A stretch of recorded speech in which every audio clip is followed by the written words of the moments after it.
Here's your Farm and Ranch Report from the Montana Ag Network.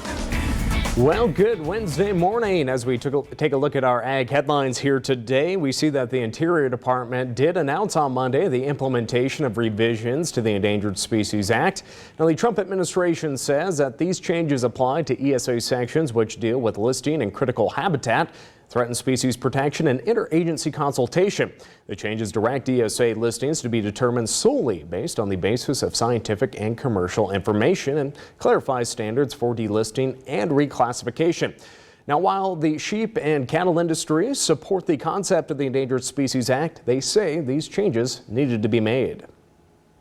We think that the Endangered Species Act is a great idea. You need a system in place to conserve critically endangered species. And we're committed to working in order to ensure that the Endangered Species Act works the way the American people think that it works. There's a big delta there between the reality of how ESA works today and what was intended. And we don't want to see the ESA go away. We want to see it work the way it was intended to work. The Natural Resources Defense Council calls the changes a drastic rollback of the ESA, which makes it harder to protect plants and animals. Other critics fear this could allow for more oil and gas drilling. U.S. Senator Steve Daines said the new rules would lead to more transparency and the increased recovery of species. Agriculture groups say the new rules bring common sense to the entire process. It's just going to be like a windshield wiper, clearing all the mud off your windshield. It's going to be a little easier to see and a little easier to move forward than it was before. And hopefully that's going to serve not only to expedite some of these processes, but also it's going to help clear some of these litigation roadblocks that we've seen, where activists and radical environmentalists have had a lot of success not suing on the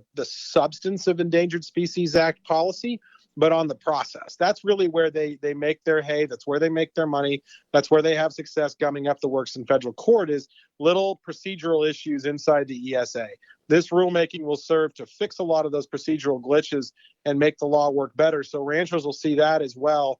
What maybe would be a 15-year lawsuit before maybe won't be a target for litigation now, simply because that avenue is no longer available. Now, the rules package will officially take effect following a 30-day objection period, but most likely will be challenged in court. Well, more after this. Am I ever a lucky tire? My days are always filled with adventure. In the mountains, getting dirty, up early, and home late. I'm a Cooper, so I can get through the most rugged terrain with the peace of mind my owner needs. But if anything ever does happen, I always know Tire-Rama will take care of me. Right now, you can save up to $145 on a new set of qualifying Cooper tires, including the Discoverer AT3, STT Pro, and ST Max. Offer ends August 31st. Visit your neighborhood Tire-Rama or TireRama.com for details. Roots, they anchor CHS to Montana. CHS is your partner for feed, for fuel, for agronomy, for grain. CHS is the largest agricultural cooperative in the world. CHS leads because our owners know this land and know how to make the most of this modern farming world. CHS is your cooperative. CHS, creating connections to empower agriculture.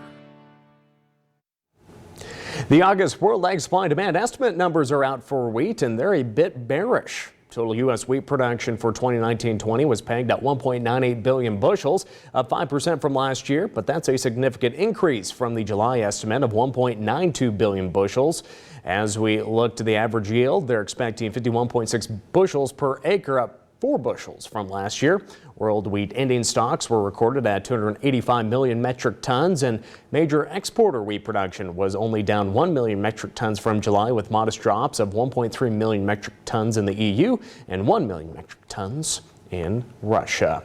And finally, as we look to Montana's crop progress report, 50% of the winter wheat crop has been harvested, and the crop has 68% good to excellent ratings. 10% of the spring wheat has been harvested with a rating of 89% good to excellent. Harvesting of the pulse crops has started slowly, with the dry edible beans and chickpeas coming in at 1% harvest, behind the 5-year average of 29%.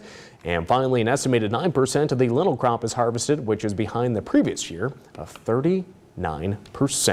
Well, that's going to do it for this morning's Farm and Ranch News. Have a great day, everyone.